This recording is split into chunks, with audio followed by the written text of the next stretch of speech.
like innovation, digitalization, renovation of buildings, and future of mobility. We believe that these are all important topics for Central Europe. Now, with actually this webinar, we want to bring this effort, which was very much focused on Slovakia, into a regional scope. So we are reaching beyond Slovakia to V4 plus countries.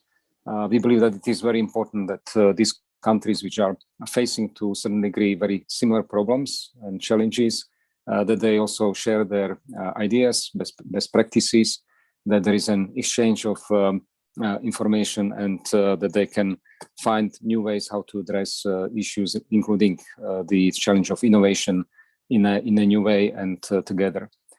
I think I don't need to underline how important innovation is. We believe that this is the only way how Central Europe can move forward, and how it can move from its original economic model of development, which was very much based on foreign direct investment, attracting FDI based on cheap labor and skilled labor plus cheaper inputs into production, to move into a new level of value-added economy, and they have to focus very much on innovation. So I think there is no way outside of innovation. This is basically the destiny and the necessity for the whole region. So this webinar is very much about how different countries in the region are approaching issue of innovation, what are ways to interconnect education, research and development with the commercialization of the results of research and development, how to bridge the gap between this part of Europe and the rest of Europe as well as globally, and also what are the necessary conditions that the public sector governments have to create for private sector to be able to actively participate in the pro-innovation agenda.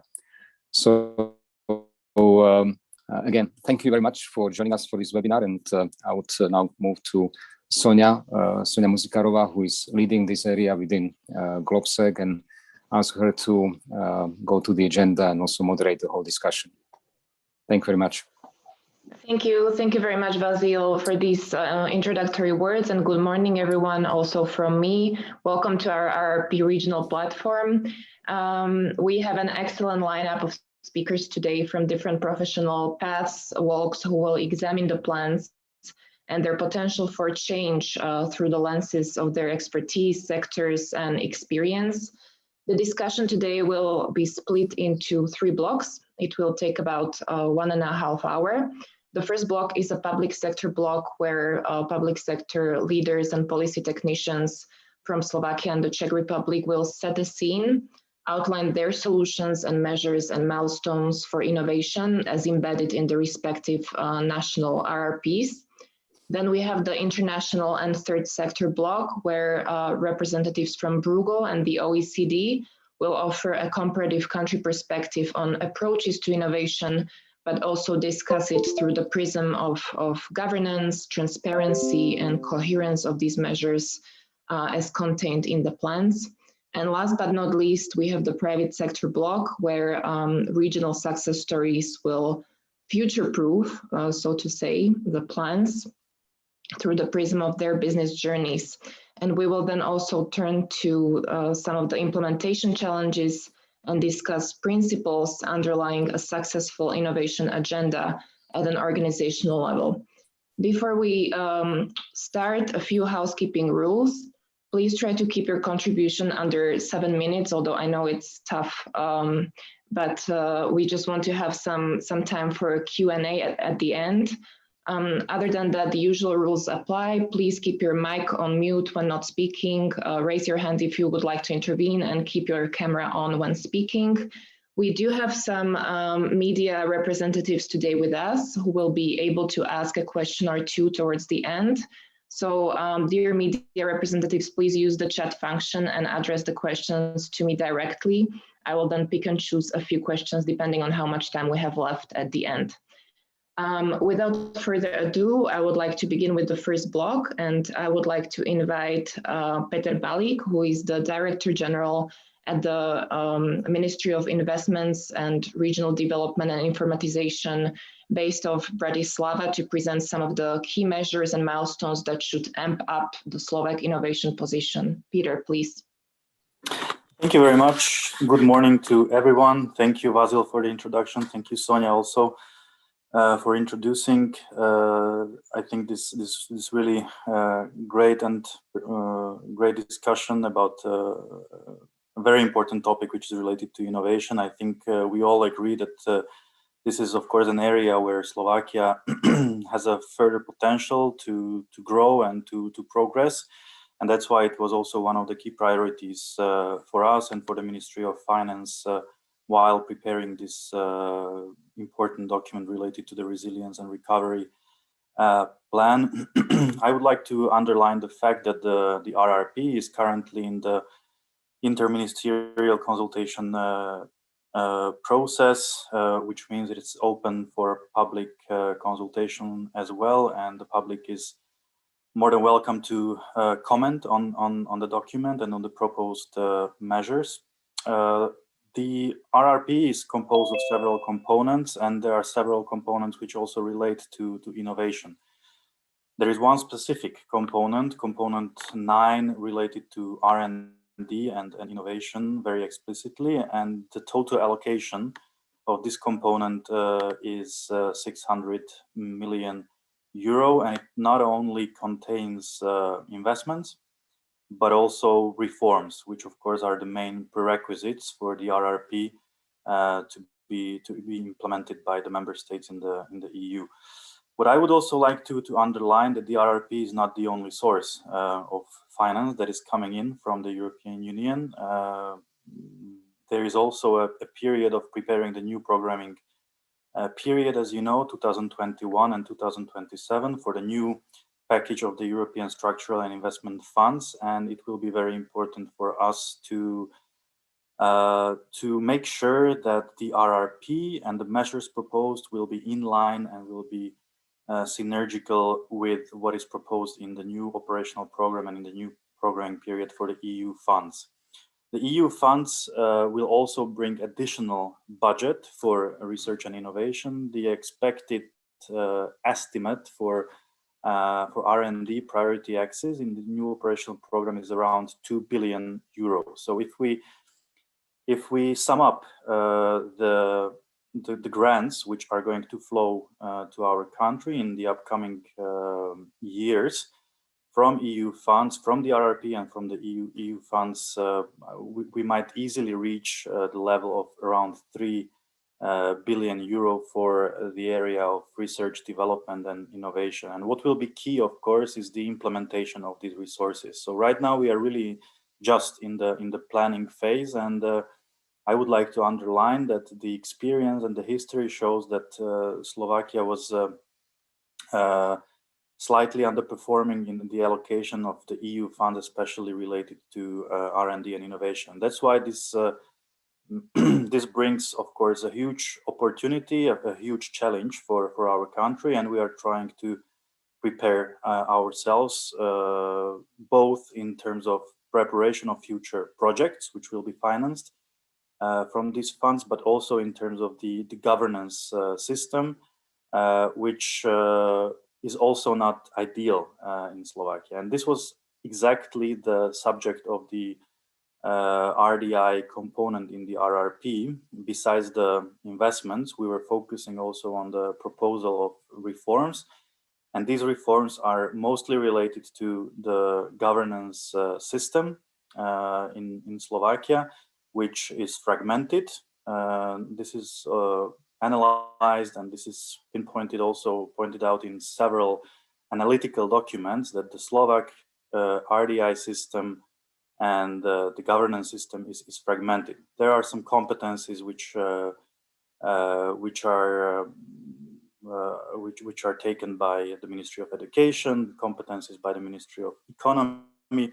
There are some competencies which are also in our Ministry for Investment and Regional Development, and there is no single strong coordination authority over the system of these ministries, and that's why it was very important for us to propose a new coordination authority, a strengthened government council for RDI, which currently also exists. However, the competencies of this government council for RDI are very limited and are rather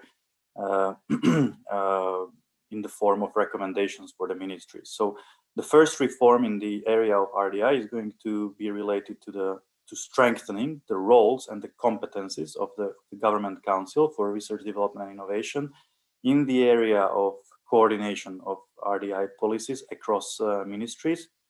And what will be also important, there is an existing secretariat and executive branch of this Government Council, which operates also now, but we need to make sure that it operates much better and more efficiently than until now. So all the reforms that were proposed in the RRP, in the component 9, are related to this stronger coordination mechanism in the research, development and innovation innovation system. What I would like to also underline, besides these reforms, is of course a respected and well prepared strategy for the RDI. There will be 2 main strategic documents which are going to coordinate the focus of Slovakia for RDI investments, and this is the strategy for smart specialization. So it is one of the enabling conditions of the European Union for us to be able to allocate EU funds in the new programming period. The smart specialization strategy is currently being updated. The former strategy actually comes from the year 2014, and currently we are making a significant update of this strategy. The focus in the smart specialization strategy is on analyzing and identifying the strong basis for further investment in the RDI system in Slovakia, meaning identifying the domains where Slovakia can further grow and where the potential for RDI is the highest. And there were actually 5 domains identified within the smart specialization strategy. It is the smart automotive industry or intelligent mobility. Then, of course, industry, which is the cornerstone of the Slovak economy. So we would like to focus extensively on Industry 4.0 and intelligent industry. Then, of course, biomedicine and personalized medicine is the third large domain.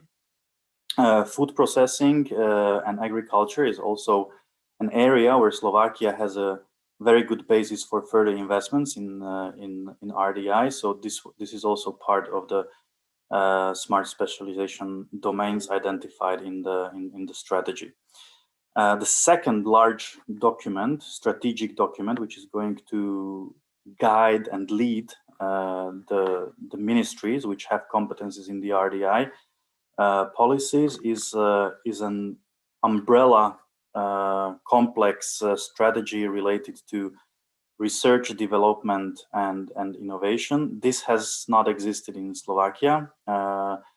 We only had the smart specialization strategy. However, the focus of the smart specialization strategy, as I already mentioned, is rather on the domains which are important for the Slovak economy. And this new strategy for the research, development and innovation policy is rather going to prepare and draft specific strategies and measures what needs to be done in the RDI ecosystem in Slovakia, and what is the role of the Ministry of Education, what is the role of Ministry of Economy, and what is the role of the Ministry of Investment, because these limitations between the ministries and the boundaries are very important to be clearly set, so there is a very strong complementary and synergic effect between these ministries. In terms of the investments, there is of course a large list of measures and activities which are going to focus in the RRP on supporting the networking and the cooperation between industrial and innovation and academic players. This is, of course, something where Slovakia has a further potential for progress. We see that a lot of innovation activities are happening in isolation, and we would like to see much more coordination and cooperation happening between the R&D institutions, between universities, between the business players, large business players, but also small and middle-sized enterprises and startups. And there are several measures in the RRP which are focusing on motivating and creating the motivation mechanisms for these relations to happen. So I would like to, of course, invite you to read the material, which is publicly available right now. There is a long list of investments which are related to the RDI system, as I mentioned. But what is also very important for us is the implementation, and this is actually going to happen in the second half of this year.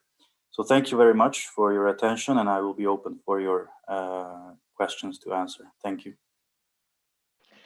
Thank you very much, Peter. And GLOBSEC will also hold another phase of this strategic dialogue on the implementation, because we also deem it very important. Thank you also for identifying some of the current shortcomings in the current innovation ecosystem in Slovakia, also having to do with governance and coordination, and highlighting some of the potential pitfalls related to implementation. We all know the history, and it should inform our future. Next, I would like to turn to the Czech cornerstones as presented by Petr Očko, who is the Deputy Minister for New Technologies at the Ministry of Industry and Trade based off of Prague. Petr, the floor is yours. So good morning, do you hear me well? Yeah, first of all, thank you very much for inviting me to this very topical debate. I think this is the right time to have exchange of views on RRF, and I think that also focus on digitalization and innovation is very, very relevant because this also should be a big part of national recovery plans for most of the member states. So I with great interest, I was listening to Petr Balík, and I actually will be very happy to stay in touch maybe and to exchange some views also bilaterally later on, because there are some questions that might be similar, especially in relation to what the European Commission wants us to do or not to do within our national recovery plans. That's something I will come to in my hopefully short speech now in the beginning. So I would like to say a few words on Czech approach to RRF and to Czech national recovery plan. So of course, from the beginning we follow what we know from the Commission on the regulation on RRF. Now we have RRF regulation approved, so actually we now know for 100%. We of course know from the beginning that actually there will be digital and green tagging. It was somehow precise during the last months, but of course from the beginning we planned the plan also with having in mind this digital and green. And of course we also from the beginning know that there will be some necessary link to reforms, especially based on country-specific recommendations and national reform programs. That's how we started to prepare national recovery plan in the Czech Republic already, I would say in September, maybe August, when there was actually quite little information on what will be actually the details of implementation, and there were no detailed specifications of priorities and digital tagging and so on. So actually we tried to be in touch with the European Commission for most of the time.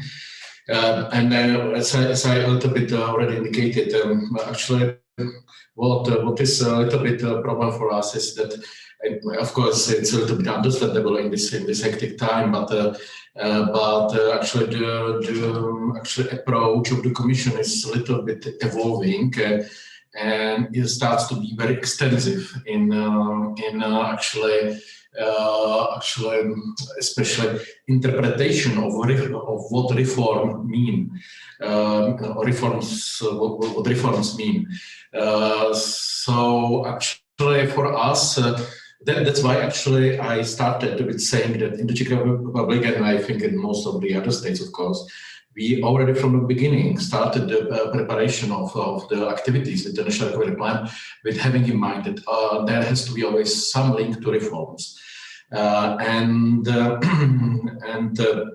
there was some clarification on what is the difference between investments and reforms, and actually I think the interpretation now is definitely very, very, very extensive, and on the other hand very strict.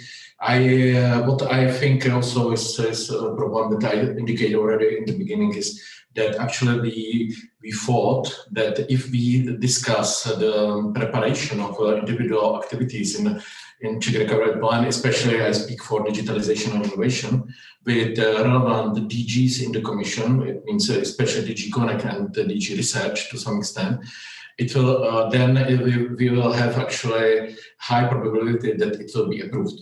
By what is our experience now is that because actually Secretariat General directly is actually coordinating the approval of the national recovery plans under the so-called recovery team under Mrs. Gauer. They actually do not talk too much to the relevant DGs. So if we have spoken on digital transformation of DG Connect and we follow strategies of DG Connect, actually the recovery team says actually that's not enough. We don't think that's okay. Actually, you can speak to DG Connect as you like, but not for recovery plan. For recovery plan, speak directly to us. But we ask them if they could invite someone from DG Connect to debate on digital components. They say, no, you member state, you will not tell us who we invite to this debate. You will speak directly to us, to recovery team, because we are guarantor of RRF. I have to say that it's a very difficult debate because the comments we get from the Commission are very often very irrelevant and not in line with the strategies of other DGs. So that's what I wanted to say to the preparation of the National Recovery Plan process, because I think we were very responsible in the Czech Republic in the preparation, and now we are a little bit frustrated.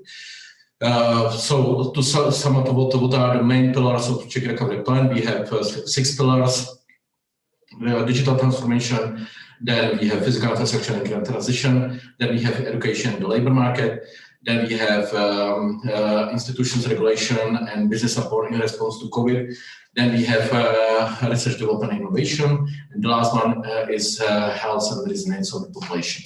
I speak for digital transformation and innovation. We have several components, especially in the pillar. The first pillar, digitalization. Actually, on my behalf, we prepare 3 components. One is digital infrastructure, where we would like to support digital infrastructure in peripheral areas, connecting schools, and we are quite active also in supporting the deployment of 5G. That is one of the goals of the Commission. We also would like to support 5G networks, 5G research, and so on.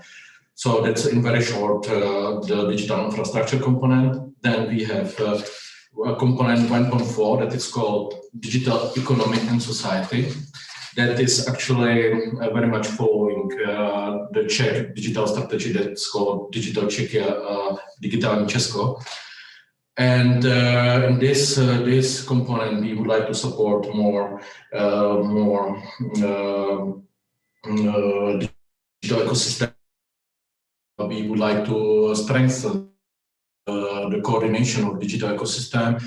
We would like to actually build a new digital platform that will involve all the stakeholders, that will actually coordinate how the ecosystem of digital economy and society, from digital infrastructure through digital skills, AI ecosystem, to actually direct support of digital transformation of SMEs, and so on and so on. We also would like to support under this pillar emerging technologies, startups, spin-offs. We also would like to cooperate with European Investment Fund on several financial instruments, from spin-off support, startup support, and actual expansion support. So we have quite a deep discussion with EIF now.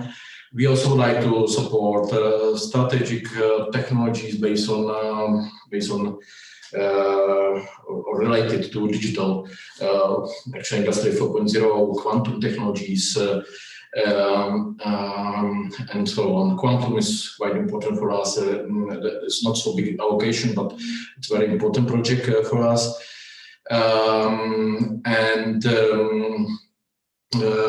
Also we would like to support some minor but also important activities in blockchain, fighting fake news, and so on. So that's in general 1.4. Here, actually, in this component, we very much relate to reforms to improve business environment. We also in this reflect very much the strategies of the Commission, coordinated plan on artificial intelligence, for example.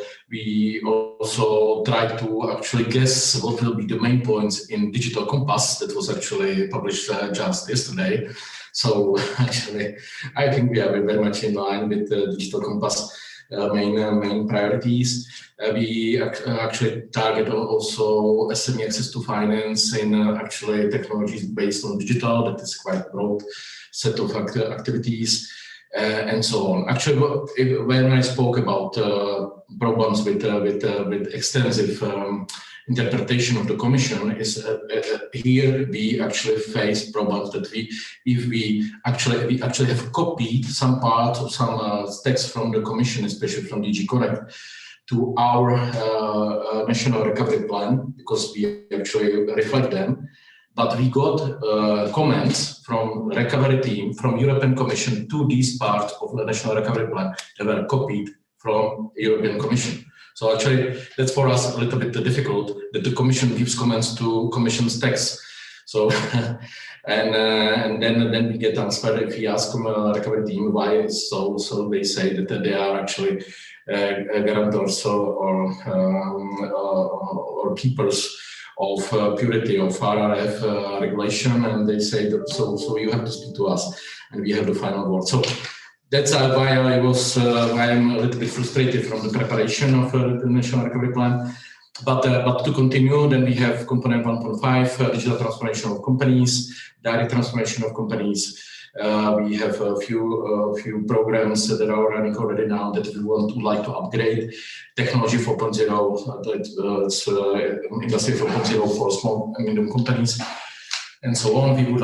We also plan to co-finance like European activities like digital innovation hubs, testing experimentation facilities in line with the Digital Europe program. This is again these are activities that are in line with the Commission wants to do. So, and also here we actually speak about reforms on better governance of the ecosystem and so on. So, and to finish, actually, we have also several components on research, but actually my department is responsible for one that is focused on industrial research. There we actually relate to reforms based on our new smart specialization strategy and on updated national policy for research and development. It was updated last year, so it's very fresh. And we would like to support better technology transfer activities, again, SME access to financing in the area of innovation, better academic industry cooperation, and so on and so on. So I think this is also very, very nicely defined component. we have some difficulties in discussion with the Commission, but generally I don't think this will be a problem to be approved. So that's all for us. And as I said, actually, I unfortunately will have to leave also before the end of this panel. But it will be very interesting to hear and to discuss experiences with the negotiation with the European Commission, and maybe if everyone is able to bring the view of Brussels here, I will be very happy to listen to it. And of course, I would like to say that of course Czech Republic is willing very much to actually do reforms related to RRF, but we cannot do reforms for reforms just because somebody from the Commission thinks we should have more reforms. If we will not invent new reforms just because somebody wants them. We need to address the necessary reforms. And what is my feeling now from preparation of national recovery plans, that too much stress on reforms, and the Commission says also that they primarily want legislative reforms in legislation, that too much stress on reform is actually killing flexible reaction of the Commission in the area of recovery and resilience. That's my very strong feeling from the debates from the Commission. So I fear very much that the national recovery plans or RRF will not be success of the Commission if we go this way. So that was what I want to say, and thank you very much for the invitation again. Thank you very much, Deputy Minister, for your detailed account, and also for the suggestion to maybe bring in the Commission perspective in the next round of our RRP. I think that's an excellent idea, and it's very relevant to also have them at the table. Next, I would like to hear from Miroslav Beblavý, who is here in the capacity of a founder at ESPRI, but he also advises on different public policy issues, I trust, including the RRP. I'm curious, Miro, do these measures, as they have been presented, do they chime well with the Central European innovation needs? And in your view, are all the important bases covered?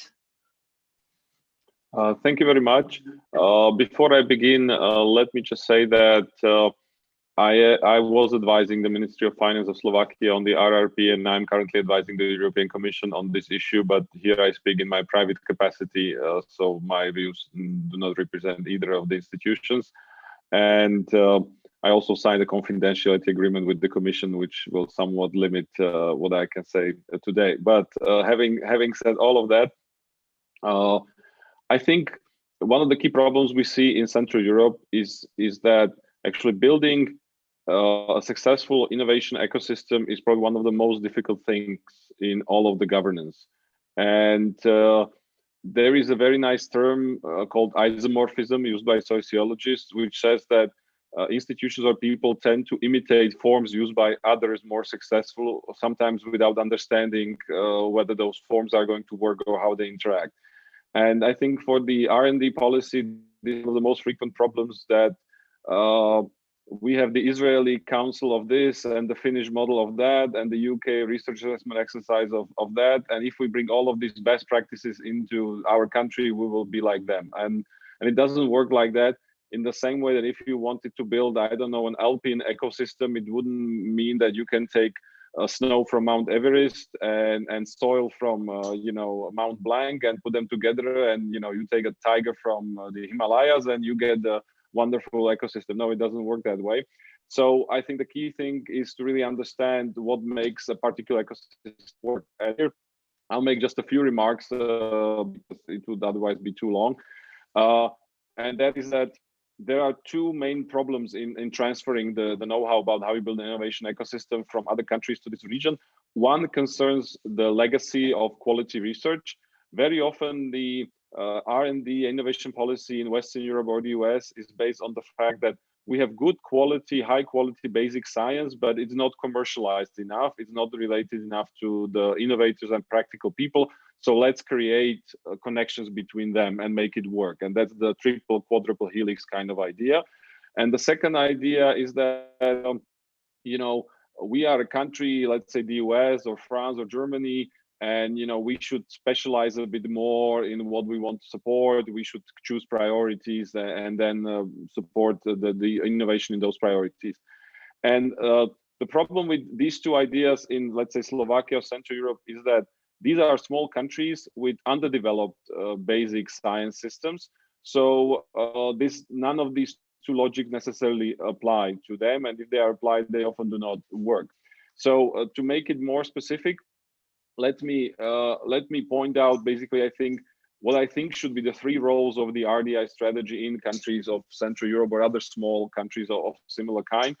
The first one is that what is the key value actually of having a strong research capacity in countries like Slovakia is its role in building high quality human capital. Much of the investment and economic development that's happening in countries like Slovakia, Czech Republic, or Hungary is not based on the indigenous innovation. And given the size of the country, it will never be based predominantly on indigenous innovation. But you need to be able to absorb innovation and knowledge that's being produced globally, and you need to be able to do it at the cutting edge of the knowledge if you want to be successful. And for that, you need high quality education system, period. But you need in particular high quality higher education system. And you need high quality scientists to teach, especially the masters and the PhD levels, and to interact with the students and future researchers themselves. So if you don't have that, you don't produce high quality human capital, and you don't attract investment and potential higher value added economic and other social activity. So what this leads to is the fact that actually you don't need to choose few narrow priorities. You actually need to have broadly based quality higher education in several institutions. So for example, in Slovakia, it leads to a conclusion, one of the biggest and most important investments into having a good innovation ecosystem into RDI is actually to invest into the 4 or 5 best public universities and the Academy of Sciences to consolidate and build up their basic research capacity, which is currently not good enough, and it's certainly not comparable to Switzerland, Israel, or Finland, which are the usual benchmarks on that.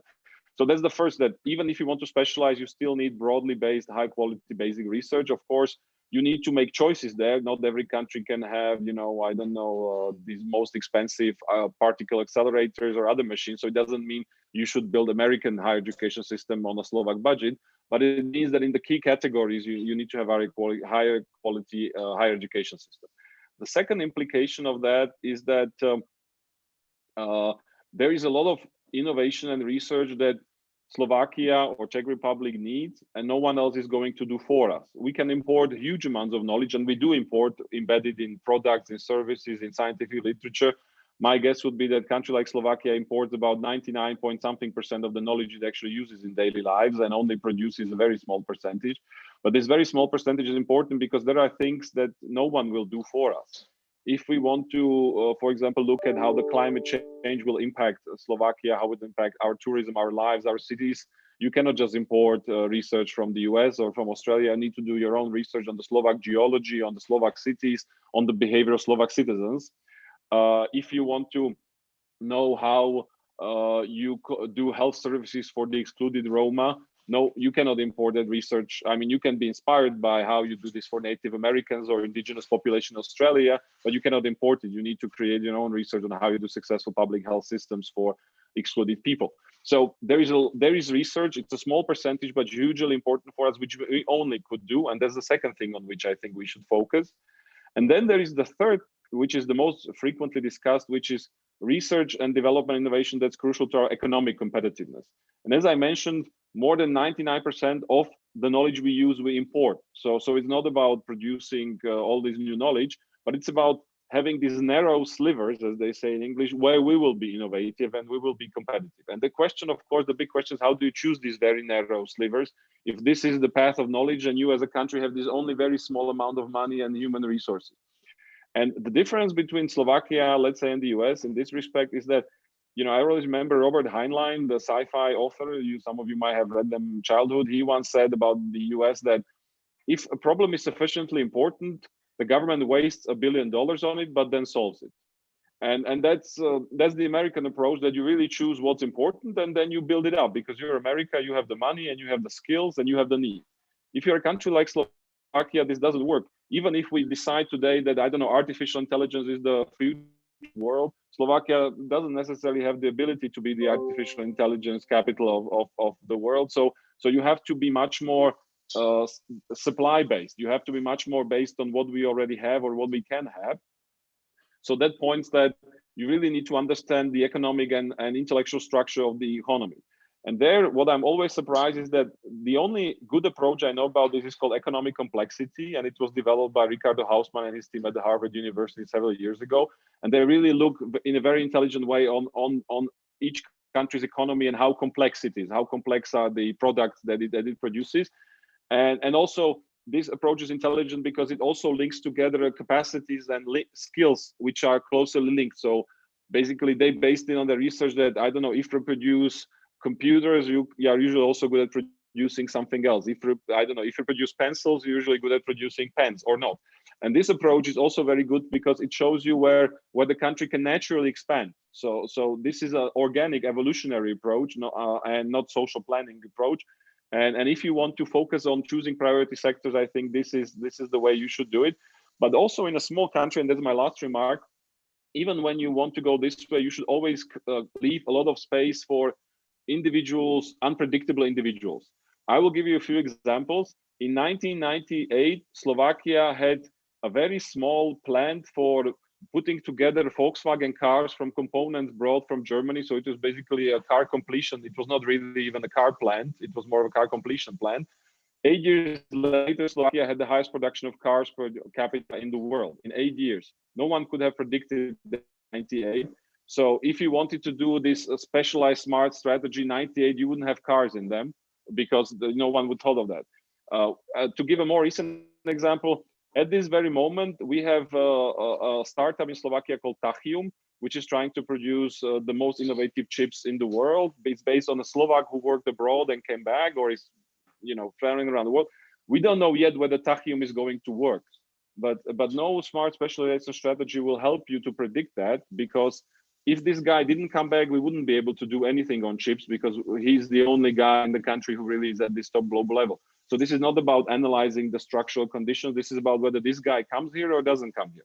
And you need to have structures that support these top people. So if they come to Slovakia, then they can quickly scale and work, and we can invest into them.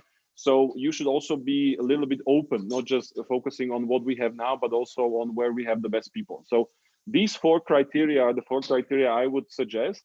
The current Slovak strategy for the RRP is trying to go along with this philosophy, but there are strong pressures, including from the Commission, to go in this more social planning approach. And I think it's going to be an important discussion what strategy Slovakia and other countries will choose.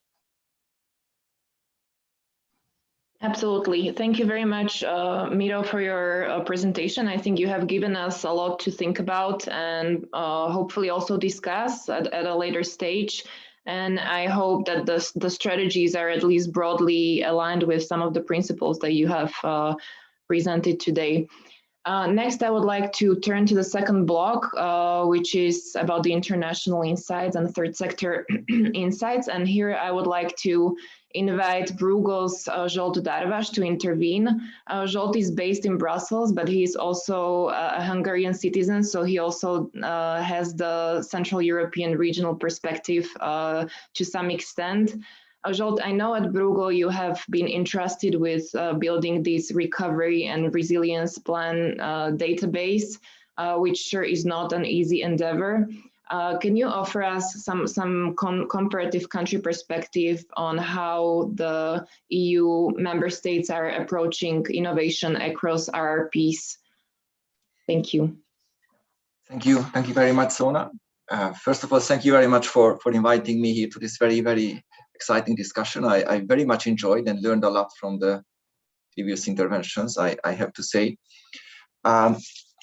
In the 7 minutes that you asked, I would first try to say some horizontal comments and then focus a little bit on how Hungary aims to use the recovery plan for innovation, because I'm the only Hungarian in the group. And I have to say that already at least the first lesson of Miroslav Belbavi has been heard by the Hungarians. So at least this is a good news. Now, my first comment is that is a more general one that I think our region is very, very lucky, because the main goal of this facility was to find some money for Southern Europe, Spain and Italy. But the Commission couldn't find a better way to allocate the money as the way they did. And the way they allocates a lot to Central and Eastern Europe. I mean, Italy and Spain will get about 5% of their annual GDP distributed over the 6-year period, while Central European countries get between 5 and 12% of their GDP. Bulgaria will get the most. So clearly, I think our region, which I think didn't suffer as much as, let's say, Spain or Italy, gets comparatively a much higher amount of money, and this provides a great opportunity for doing many good things, including on innovation. And this comes to the opportunity is also a challenge, as many of the previous speakers mentioned. Implementation will be really key, and if you look at the implementation of historical record of implementation of structural funds, it is not so bright, unfortunately. And in the next 6 or 7 years, these countries will have to implement the usual MFF, plus on top of all of this recovery money. I mentioned the huge amount of grants of 5 to 12% of annual GDP. Additionally, 6.8% of GDP could also come from loans. So potentially, each country will have to spend an additional 10% of the GDP, which will be a great challenge. Now, coming to the plans, as also Mr. Osko and Mr. Balik mentioned, the plans are already in a preparation phase. All countries are heavily discussing with the Commission.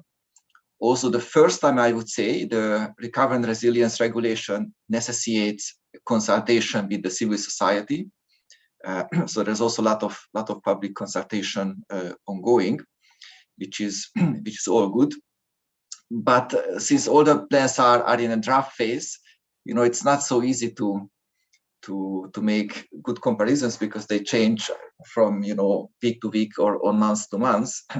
For example, the Hungarian plan, which was made public, is 16 pages long, includes a lot of nice principles, but for example, no data at all how the actual money is planned to be distributed along the different priorities. So certainly, this makes assessments difficult, and so now I'm very thankful that you highlighted that at Bruegel we are building a database in which we compare what are the priorities, both in terms of spending and also in terms of reforms countries will actually make from the recovery plans. And we have collected almost all the draft recovery plans from all EU countries, but as I said, it's such in a fungible state that unfortunately at this stage it's not so easy to make a reliable cross-country comparisons, not least because all of these plans are in a preparation. But let me say a few words about the Hungarian plan and what kind of innovation priorities it includes. Now the plan includes 8 broad areas, like demography and general education, higher education, convergence of regions and cities, water management, green transport, green energy, circular economy, digitalization, and healthcare. And of these 8 priorities, 2 are particularly related to innovation activities, namely education and digitalization. So let me spend a few minutes on describing those. And as I mentioned, Miroslav Belovic, his first recommendation was that a top priority in the region should be a general high quality education, not really specific for certain subjects, but a more general. And so I was happy to learn that this is at least the aim of the Hungarian government. Again, let me make a more horizontal comment. So if you look at how much countries in the region spend on higher education as a share of GDP, then unfortunately we see much lower numbers than in in Western Europe, not to mention the United States. So I think clearly there would be, I mean, certainly the amount of money spent is not the only and not perhaps the best indicator, because you can spend the money many different ways. Nevertheless, if the region really spends significantly lower amounts on higher education, then I think it's not that surprising that there are very few universities belong to the top universities in Europe and the world. So again, and the recovery money that the Central European countries receive will offer a great opportunity to improve on that. But beyond a general improvement in university, there are also a couple of other useful education reforms which are planned, which also can help innovation. Now, first or secondly, I mean, the first was education. The second main education goal beyond higher education is improvements in adult education. So those who already had already completed some kind of education, working, but doesn't have sufficient skills, which I think is absolutely important, because certainly we have to teach the youth. I mean, that's inevitable, but we also have to improve the general skills of the existing labor force. And the Hungarian government plans a number of specific programs in improving skills education of adults, and also try to bring these education centers closer to universities. Another element in the education part of the program is that the Hungarian government plans to boost scientific and innovation parks, which would be a kind of cooperation between universities and innovative corporations. So that can be also helpful for education. And the other main component of the Hungarian plan is digitalization, which can have a possible impact on innovation. Again, the plan starts by recognizing that the Hungarian digital ecosystem is much poorer than the European average. And in fact, some of the priorities set are somewhat similar to what Minister Peter Oecd told us about the Czech Republic. So the first component of the digital plan is digital infrastructure. And there are many subcomponents on what kind of digital infrastructure they want to improve. The second main component of the digital transition plan is digital education and digital skills, and also related to artificial intelligence education and use, in which also, unfortunately, Hungarians rank poorly, both in a European and also in a global dimension. The third major aim is helping small and medium-sized enterprises in their digital transformation and improve digitalization and better data management. And last but not least, which I think is absolutely important, is for the public sector. So improving the digital capacities of the public sector, and in particular in terms of the agricultural system and public transportation. So in short, these were the main elements of the Hungarian plan, which could relate to innovation. Now the proof of the pudding is eating. So first of all, we have to see the final version of the plan, and since the deadline is the 30th of April, I think it wouldn't appear much sooner than that. But it will be even more important, how the Commission and the Council will assess those plans, and then the plans have to be implemented well. And as I argued, it will be proved to be, I think, quite a challenge, because in the past, these countries were not very good in absorbing EU funds. And now, in addition to the standard 7-year EU money, this huge amount of additional money is also coming. So I think we will have a lot of other interesting events in the future in which we will discuss how this money is actually used. So thank you. Thank you very much, Zsolt, for your interesting presentation and also for presenting the cornerstones of the Hungarian plan. It absolutely sounds like it's a very ambitious agenda. So yeah, fingers crossed for all CE countries, and let's hope that it will work out both on the policymaking front, where Central European policymakers are finally flexing muscle, and also on the implementation front, which will be a challenge in itself. Okay, now I would like to turn to Elza Pilichowski, who is the Director of Public Governance at the OECD. And I would like her to weigh on the plans and what we have heard today through her prism of governance and transparency, and perhaps also the coherence of these measures as contained in the plans. Elza, the floor is yours. Thanks a million, Sonia. And just let me say hello to two old friends, Miro first, whom I have known for about 20 years now, and Sonia, because we worked together on the Ministerial Council meeting of the Slovak Republic, and that was great. So good morning to all, and thank you very much for inviting the OECD this morning.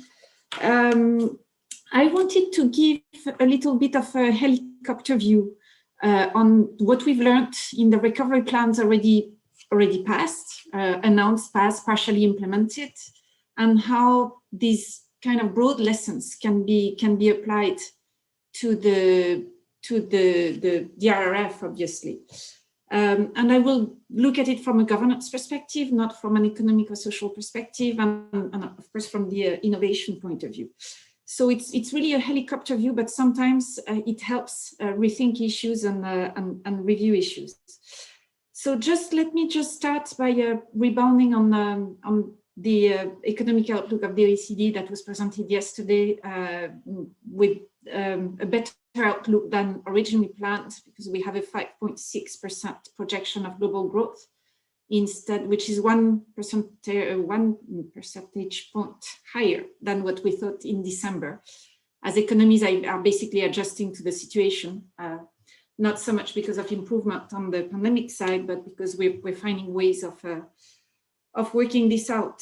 There are a few messages from the economic outlook that apply to this conversation this morning. The first one is, and I think it was very clear, is of course that the outlook will depend on the vaccination campaigns, and I don't need to build on that. I think everybody understands that very well. The second thing is that there's no time to waste, and that there is a need for still further structural reforms, and that will maybe respond to some of the issues that we heard this morning. And there are three things about government. First, we have to remember that it's through governments right now that the economies are staying afloat. It's the first time in a very, very long time that this is happening. Nothing compared to 2008. Probably the only comparable data or historical time that we have is these are the Second World War times or times like that.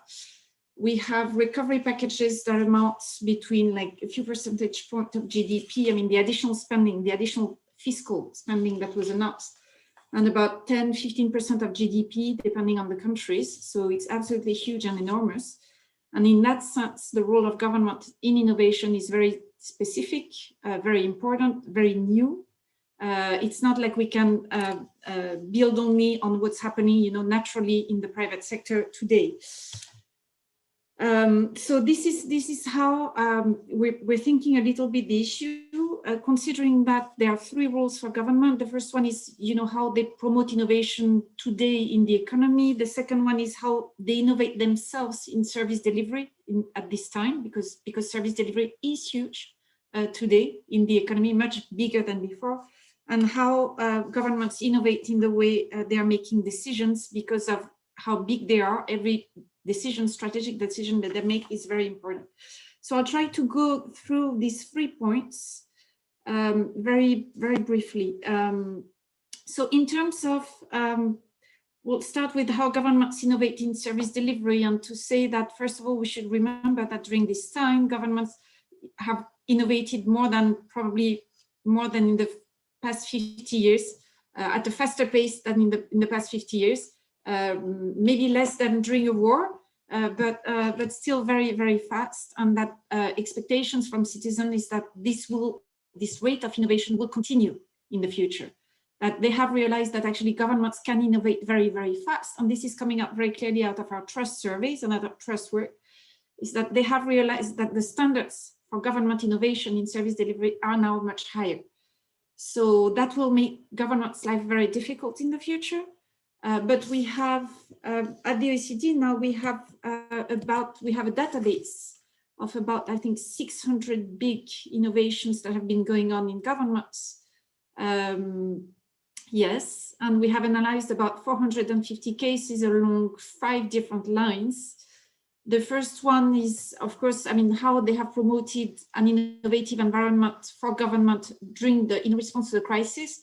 And we had the best example that we have is the example of Estonia that was then replicated in many countries of that's called the Hack the Crisis.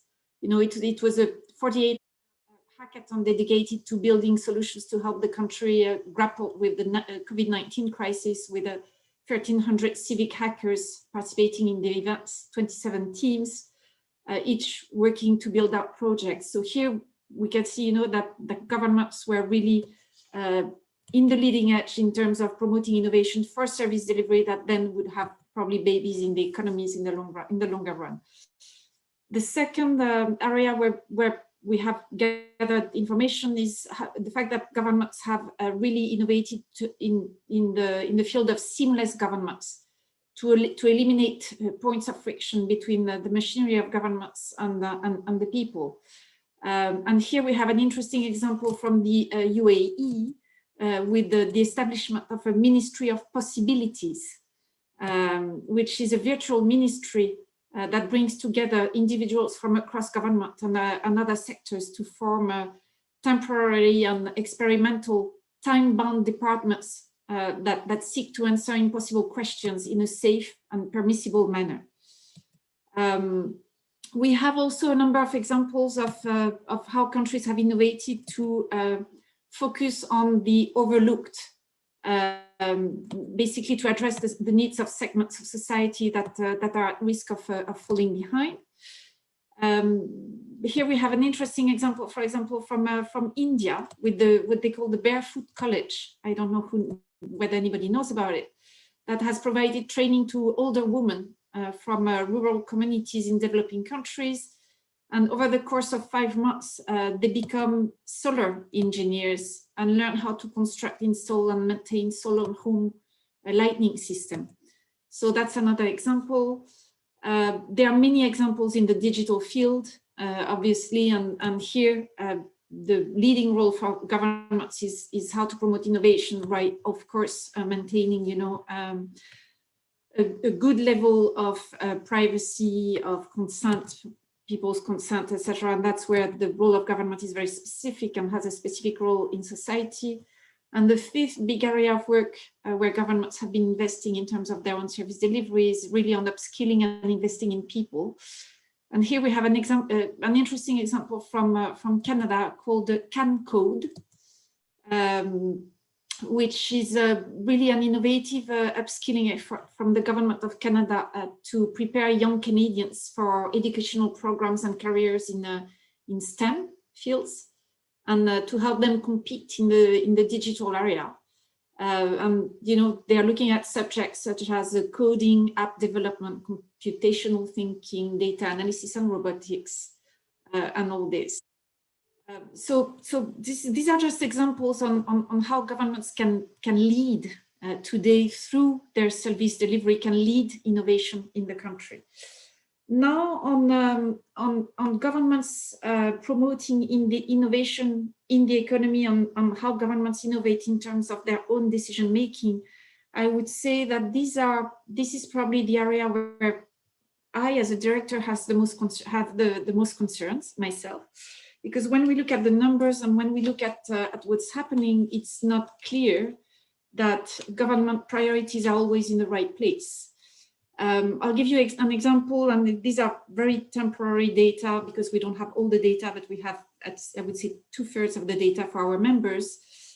When we ask some centers of government, what their priorities are, the predominant focus, so that's 82% of the countries for which I have data now, is to return to pre-pandemic levels of growth as the first overwhelming priority for our members. This is certainly an issue, and then we have how many want to build greener economy and what type of priorities. It's only 35% of countries considering that building greener economy is among the key priorities, the first 3 or 4 priorities. So this is an area of concern, especially as we look at, we have other data that came out recently from the OECD Green Recovery database that suggests that OECD members are pursuing environmental objectives as part of their recovery plans, but these actions are largely outweighed by measures with a negative or mixed impact on green. So this is a major concern in terms of decision making and the future and the sustainability of the reforms and of the outcomes of the reforms that are being put in place.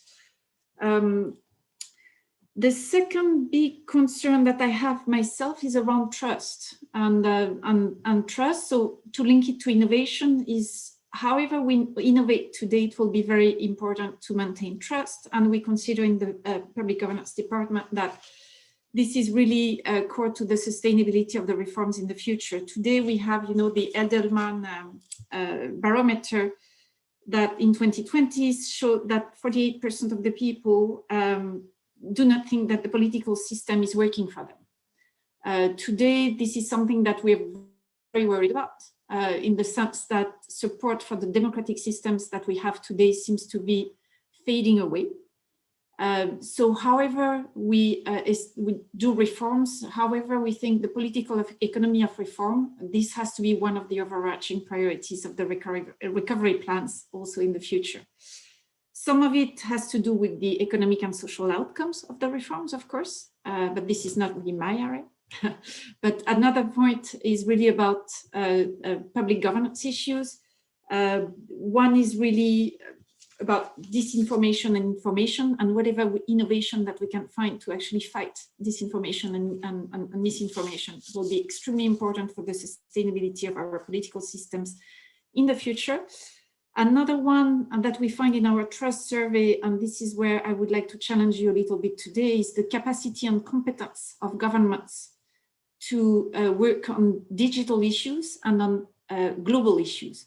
One of the things that we find in our trust surveys is that citizens doubt that their own governments are able to influence global issues or are able to handle the consequences. For example, whatever your government does on climate change is not going to change really the outcomes of climate for your own citizens because it's determined by many other countries. So the outcomes that are important for the people are actually global. So one of the things that we're promoting ourselves right now is how do you build competence in governments to work and influence on global issues. And this is very important for innovation for your own governments. And finally, there are many issues related to public communication, to representativeness, to how do we build more democratic processes in the future. So this is what I wanted to bring up today in this conversation. Really a helicopter view, but I thought that it could help also in supporting the thinking around the RRF. On our side, we will be working, and I think that will be also probably that will feed in the RRF in different ways through our relationship with the Commission, but also our relationship with our 37 members. We'll be working from a public governance point of view on how to spend better, related to what I meant a little bit earlier, how to decide better as well, and how to enhance democratic processes in the future so that we reinforce our democracies rather than further undermine them. Thank you very much. Thank you very much, Elsa, for this fresh and very relevant perspective. I fully agree. We cannot have a functional innovation ecosystem without governments keeping on par and ideally leading the way. I fully agree. And also thank you for bringing in some of the examples from other countries and Estonia. I mean, Miroslav has said that the innovation ecosystem should not be a patchwork of things, and I agree, but yet there are best practices and some successful projects that we can redress and make them ours and basically get inspired by those. Speaking of which, I would like to move now to the private sector block and the regional success stories that are supposed to, so to say, future-proof these plans and in a way put them to test by confronting them with real economic experiences. We have with us today two visionary business success stories, and I say visionary because they are in the field of green and digital, and we know that green and digital transformations have been, around for a very long time, but they were a slow burning dossier before the corona pandemic, and thankfully this has accelerated with the pandemic. They have really been prioritized. So without much ado, we have Sensoneo, which is a smart waste management company, and we have Sajik, which offers the world's most popular offline navigation app. So I would like to pass the floor to Andrea Vasilova, who is the co-founder of Sensoneo, to basically examine the plan through her lenses. Thank you. Thank you very much for a nice welcome. Well, private sector is typical for being very straightforward, and I hope that I believe I will provide you with such insight. We are a company that was founded 4 years ago, and we managed to scale our business to nearly 60 countries worldwide. We are still headquartered in Slovakia, and because part of our business is really very much depending on our innovation, we feel quite confident in sharing the insights we have from this field. And what is very obvious and what needs to be sort of supported in terms of maybe political decisions is the missing talent. It's very true, it's happening already now. We don't have these people here. And it is really the outcome of the politics done so far. There are definitely ambitions and goals to be made on a level of educational system in terms of reforms, maybe slimmering down the scope of universities and the number of them to be able really to compete on a global level, to really make at least one of them being part of the top 500 list on a global level.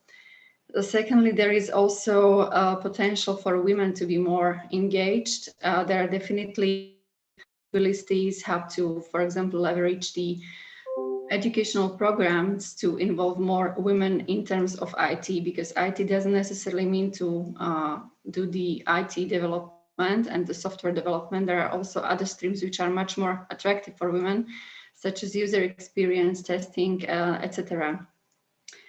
In general, there will be there is a strong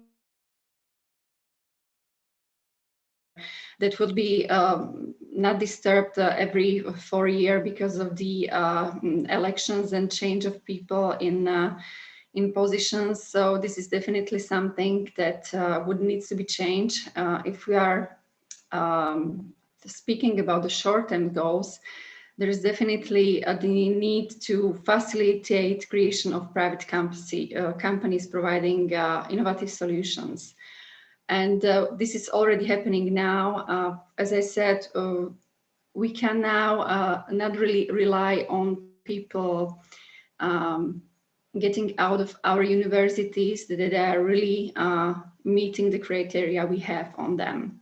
It's not that you can, for example, stand in front of the university in Slovakia and have certain expectations of the people who have graduated there, that the level is pretty much the same. It's not the case. You have to scan the market very precisely to identify these talents, and this is actually very challenging. So what we are already doing, and we know about other companies that do, is to scan talent from abroad. And it will be actually making much sense to deploy mechanism how to attract these people from abroad, for example, from Ukraine, people who are coming out of universities that are ranked much better than ours, for example. These are really people of high value in terms of IT, in terms of engineering. And these are people who are interested to live in our country and to help our business case. There is definitely, it is definitely very good that we are part of the European Union. Our company ourselves has been part of the UIC Accelerator Grant, which is a grant for highly innovative companies, and it is supported by the European Innovation Council. We are actually the second company from Slovakia who has managed to get this. And it's a wonderful example of how the actual support of innovative companies or companies who are really doing the research and development might look like. For example, today in the afternoon, I have a business meeting with one of the largest companies in the world because of this fund. And the reason why there are no more companies supported is that they are simply not aware of such programs. They are not aware of how to get there, how to apply, how to be successful in there. And there is really a gap because these are programs that are already available for them. They are approved, they have a certain reputation, and it's extremely easy to accelerate the business with them. So this is definitely something we can benefit from more. There is a lot to be done. There is also a way or aspirations to support the overall innovation ecosystem in Slovakia. We are happy to see creation of local investment funds. This is a natural driver of innovation on the market. And there are also new innovation parks that are built across Slovakia in different regions, actually. Our company also was located in one of them. It was in Bratislava. It was a science park of the university. And we were happy to actually naturally meet other innovators from different domains. And it was very natural. We actually were introduced to Multiplex DX, the company that is developing high value biotech solutions. So this is something where the innovation happened very naturally, and it will make sense to support companies to be able to join these science parks. Because the politics, how it is currently run, it's slightly difficult for a company to join and to be part of it. So it's already there, it's distributed and located across the different regions, which is also very positive from the regional point of view. And this is actually the last point I would have, because I would like to give the chance to speak also to Michal from SciGIC. Thank you very much, Andrea. And because we're short on time, I would pass the floor right to Michal. Please, Michal. Yeah, thank you very much. It's my pleasure to be here, and I'm very much aligned with Andrea what she told, and actually we started to mention maybe in 2012 that we are going into the big problem that we are losing the talent. And it's already very significant right now, but I am afraid that it's going even to be worse in the next years. The education is not the thing that can be changed in 4 years or 5 years. It's a trip for 20 years, and I'm afraid that if we are talking from the local perspective in Slovakia, we will be just catching up. Yeah, so we will not be a front runners. We'll be just catching up. So I will try to summarize some of the problems that I see that we are facing, and maybe some of the solution at the end of my speech. I think that the huge problem of Slovakia currently is that the people are leaving, like 10% of the people are leaving to European Union. Even I think that the European Union is the best for Slovakia. On the other side, once the borders have been opened, people are leaving for the better study. And unfortunately, it's the 10% of the top talents that should be leaders, because they want to be challenged. They want to have a better scholarship or education. and therefore they are leaving. Many times they are staying out there because they need their life partner or something like that, and they are not getting back. So this is the one huge problem. The other thing is that from the perspective of the Ukraine or other countries, I'm afraid that if people are going to change their life, they are going to leave the families. They are not going just to Slovakia. They are then going to the other countries in the European Union. They might go to Germany or anywhere else. So that's the another problem. We try to open we call it Butterfly Effect University in Slovakia with some partners and to give our people a chance to teach and to share the knowledge with students. And I think the practical education is something that is really missing in the Slovakia, maybe in the Europe as well. So the other problem is if we compare, for example, to the US, like Stanford, the Stanford budget is almost the same as the budget of Slovakia. So if we would say that we are going to be a Silicon Valley of Europe, I don't think so. Yeah, so we really need to go to laser focus on certain areas and to put the smart money into those areas. Then I think that the other problem is if we are just trying to spend money in the R&D or to try to give money to the companies to make some kind of the R&D, I think whenever we have seen in our company as well that R&D is going to drive the future of the company, it was the wrong direction. So I think that business should drive the R&D, not R&D drives the business. We can see that in the Apple example as well, when they tried to find out the Xerox, for example, Xerox didn't know what to do with the research and development they did, but then Apple, through the product market fit, find the way how to make the product successful on the market. So I think that if we are talking about solution, I believe that there are some for Slovakia.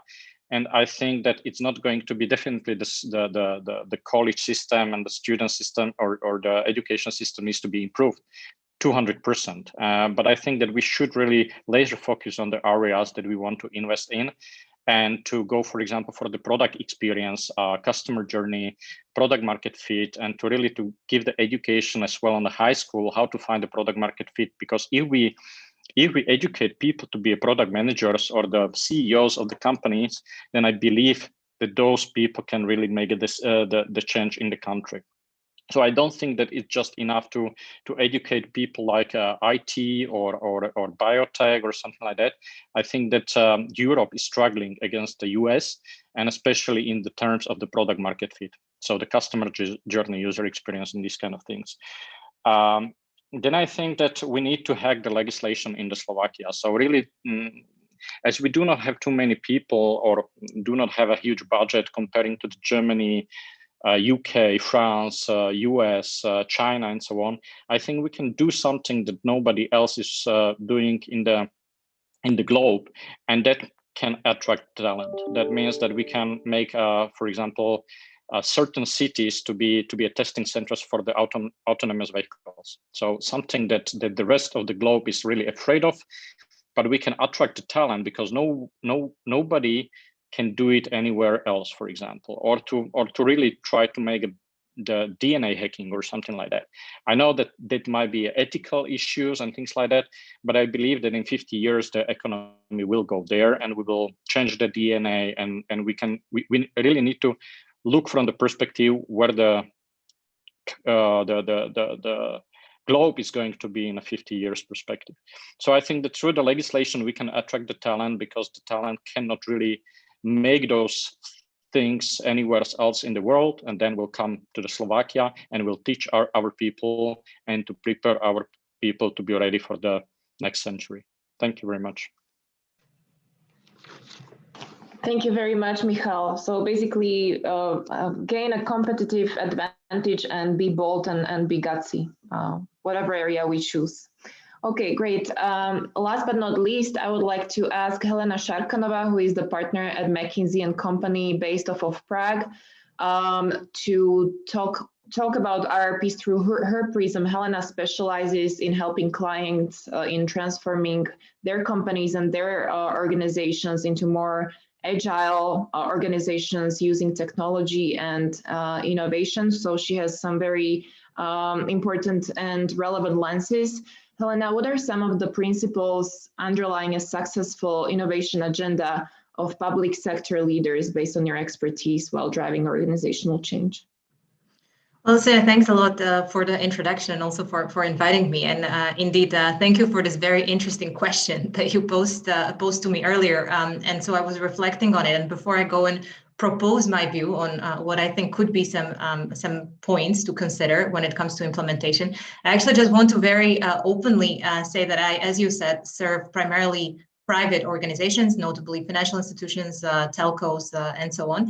And so I can only empathize with all the complexities that some of the previous speakers talked about when it comes to the government sector. And I actually had the pleasure of helping some of the governments tackle some of these big challenges, but I still consider myself a bit of an outsider. And so with that introduction, I just want to make it clear that my points are really inspired mostly by the private sector, and I put them forward because I believe they could be also relevant for the public sector leaders. But of course, I invite the discussion on that.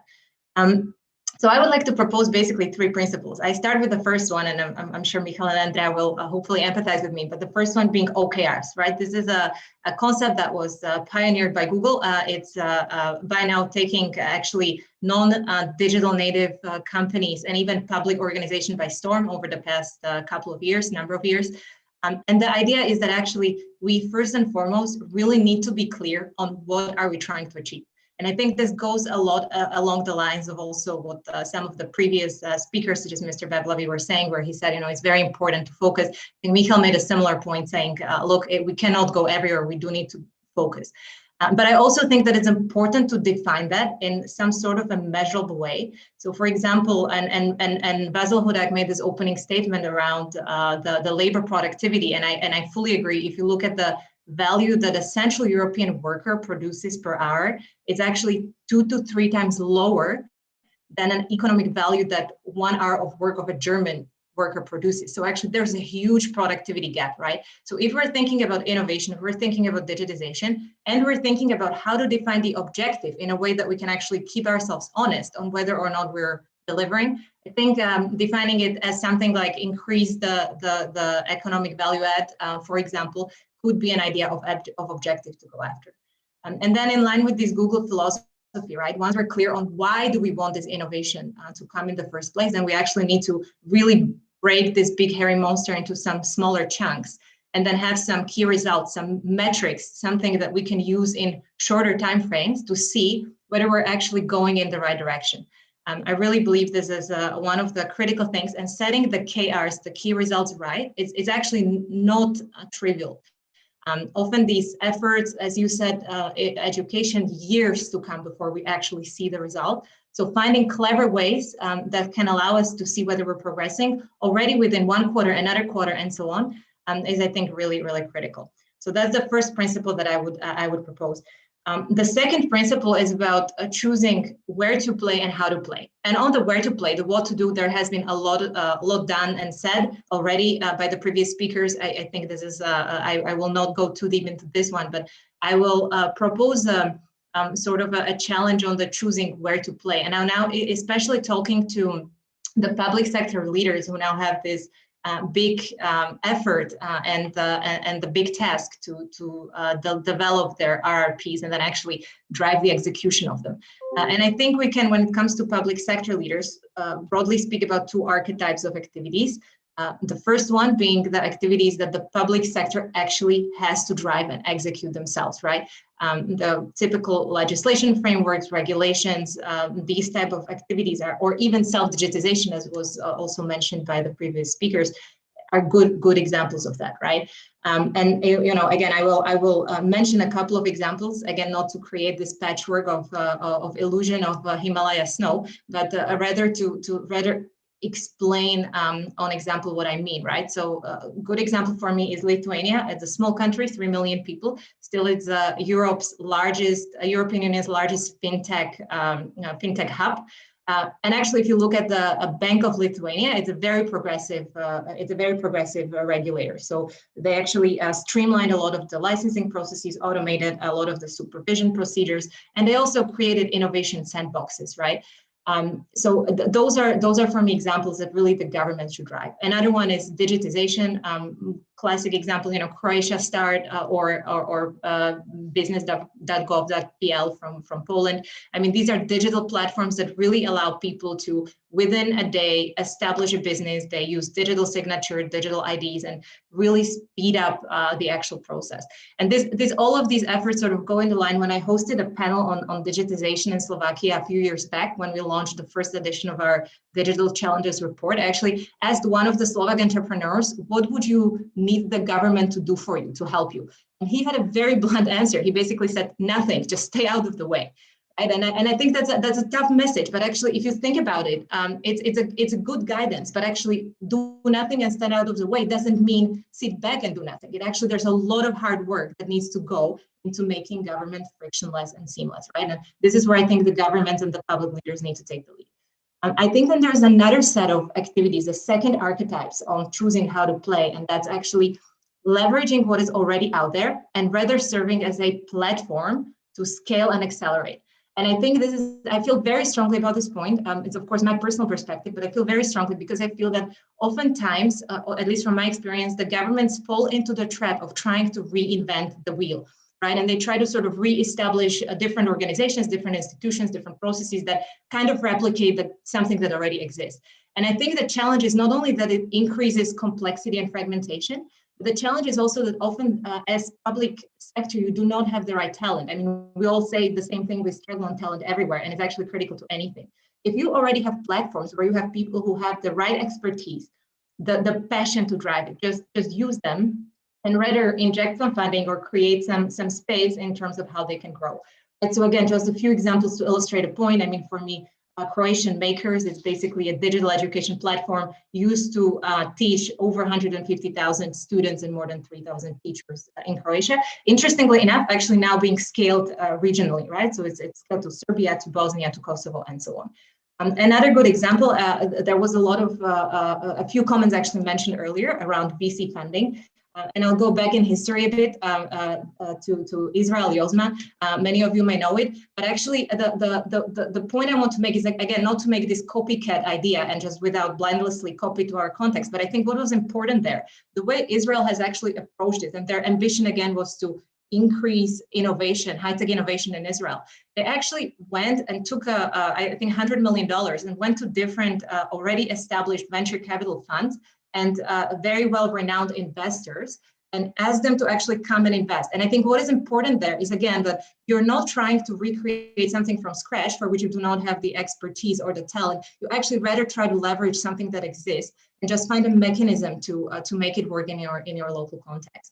So I think those are the second archetypes, and I'll just dwell on this VC point for one more quick minute. I actually also think that it's not only about leveraging the expertise from abroad. I also firmly believe that actually, and I think Andrea made the point earlier, I think that we suffer from being underinvested still. And yes, there are already some good progress happening, but if you actually look at the numbers, Central and Eastern European countries tend to be 13 times less invested into compared to some of the digital leaders like in the Nordics or the countries of the Benelux, right? So there's still a huge gap. And I think one of the drivers is, and Michal also said it, we're very fragmented. Yeah, sure, go ahead. If you have, Michal, do you have a point or? Sorry, I thought you were. Yeah, please go ahead. I had just one, sure. Not a question, but yeah. So go ahead later on, I will Sure. Yeah.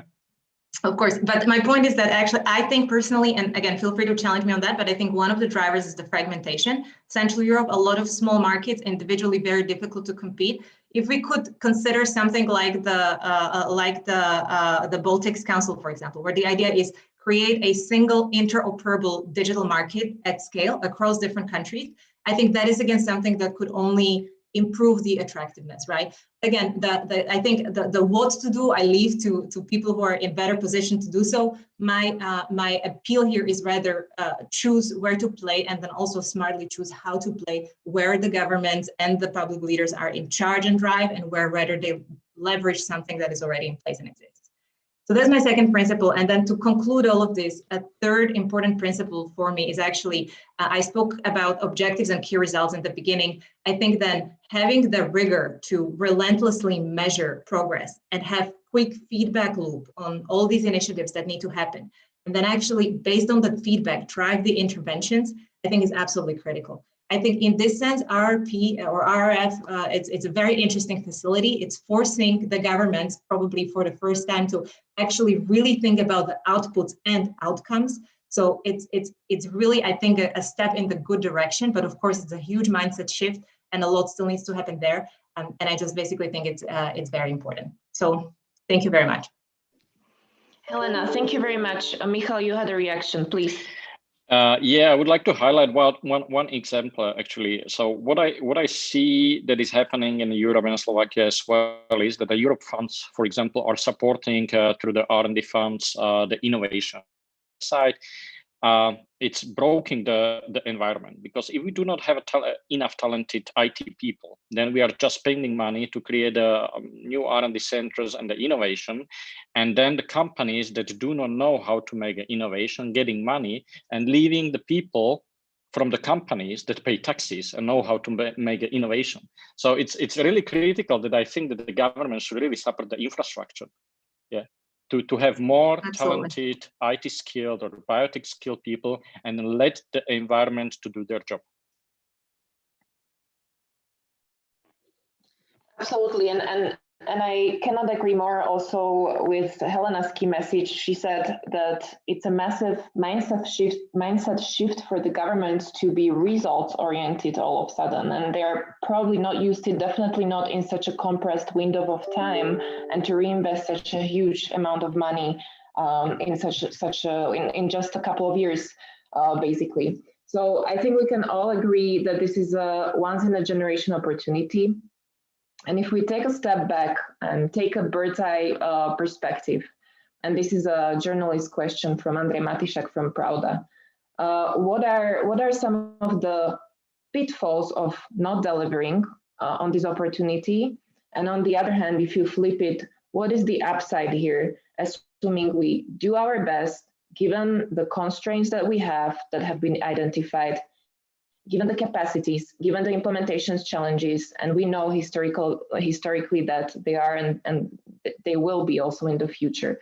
So considering all of these factors, what would be a successful outcome in your view, and what would be an unsuccessful one, and perhaps what are some of the implications of that for the future of Central European economy? Does anyone want to offer a few insights on this question? Maybe I react very, very briefly. I mean, the value at stake is huge. The opportunity is huge. I mean, you know, the COVID context, first and foremost, a huge humanitarian crisis. Secondly, unprecedented economic consequences, right? Still, I think it's a good mindset to have, despite all of the bleakness and everything, is to think in terms of ambition and in terms of how do we best actually get out of it, and how do we make the most out of the crisis, however bad it is. And I actually think that indeed, I mean, this push for innovation and digitization is the answer and has to be the answer. I mean, I mentioned earlier, if you look at the GDP growth, the sources that we had in the past are no longer available to us. We do really need to shift our economies into those of with higher share of high value-added activities, and to do that, it's really difficult to do it otherwise than actually through digitization and through innovation. So I think, you know, what is at stake here, it's even more, way more than a quote-unquote surviving the crisis. It's actually about really setting the right path for us and for our countries going forward. Absolutely. Thank you very much. And thank you also for sticking around. We're running 15 minutes over time. So if anyone doesn't have any important concluding remarks, I would like to thank everybody for this thought-provoking discussion today. We have deliberately chosen the innovation angle as a horizontal theme of the RRP, because first of all, as it has been said, it's the key for the next chapter of Central Europe and Central European economy, and basically the only way to escape the middle income trap. And also there is a limited scope for just hole plugging after Corona, and there is a huge potential for resilience building. And I think this needs to be emphasized, because the RRF is to a huge extent about resilience building also for the future crisis. So we can respond better to them and cope better with them. So I sincerely wish that this opportunity is seized, and that Central European governments deliver on this important agenda. The economic prosperity, well-being, health, happiness of future generation depends on it, and it is a joint responsibility that is not to be taken lightly. GLOBSEC will continue with its RRP strategic dialogue in the days to come on different themes. We have a digitalization this afternoon with Zuzka Pisoň, and we have on future of automotive industry and mobility on Friday. And we will also run another implementation phase of this strategic dialogue sometimes in May. So thank you again, and stay tuned. Thank you, everyone.